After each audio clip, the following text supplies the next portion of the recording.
भाऊ काय सांगाल, आज ठाकरे गटामार्फत आंदोलन करण्यात आलेले बबन लोणीकरांच्या विरोधात? काल भारतीय जनता पक्षाचे आमदार बबनराव लोणीकर यांनी शेतकऱ्यांच्या संदर्भात, शेतकऱ्यांच्या मुलांच्या संदर्भात, शेतकऱ्यांच्या आया बहिणींच्या संदर्भात जे बेताल वक्तव्य केलं की शेतकऱ्यांना भारतीय जनता पार्टीतर्फे कपडे, बूट, पैसा, शेतकऱ्यांना बी बियाण्यासाठी पैसे पुरवले जातात, याचं जे बेताल आणि बेजबाबदारपणाचं वक्तव्य केलेलं आहे त्याचा आम्ही आज या ठिकाणी निषेध केला।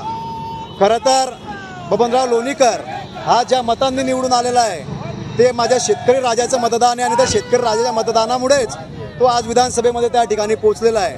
आणि या देशाचा पोशिंदा, या जगाच्या पाठीचा कणा माझ्या शेतकरी राजाबद्दल असे अपशब्द बोलताना यांना लाज कशी वाटत नाही।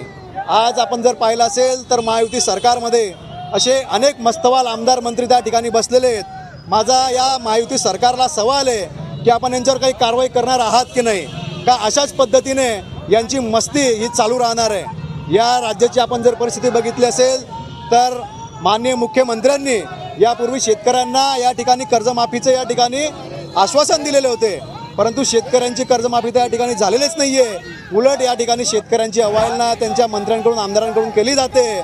निश्चितच आम्ही या ठिकाणी या महायुती सरकारचं, भारतीय जनता पार्टीच्या आमदाराचं या ठिकाणी आज निषेध व्यक्त केला आहे आणि त्यांचा पुतळा दहन करून या ठिकाणी आज आम्ही प्रतिकात्मक या ठिकाणी त्यांचा निषेध या ठिकाणी व्यक्त केलेला आहे।